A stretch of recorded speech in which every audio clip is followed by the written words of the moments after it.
पश्चिम बंगालमध्ये ममता बॅनर्जीचा दुहेरी पराभव, सत्तेसह स्वतःचा मतदारसंघही गमावला. भाजपचे सुवेंदू अधिकारींचा 15,114 मतांनी धणधणीत विजय. दिदींना 58,349 मतं. बंगालच्या पहिल्या कॅबिनेटमध्ये आयुष्मान योजनेला मंजुरी दिली जाईल. विजयी भाषणामध्ये पंतप्रधान मोदींची ही घोषणा, तर घुसखोरांवरती कडक कारवाई करण्याचाही दिला इशारा.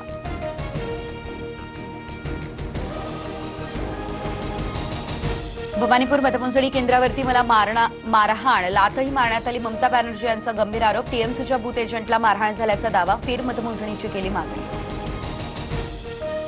पश्चिम बंगालमध्ये भाजपच्या विजयानंतर वाद सुरू. टीएमसी पक्षाच्या कार्यालयाची तोडफोड. तृणमूलचे नगरसेवक सुशांत घोष यांच्या कार्यालयाची देखील तोडफोड.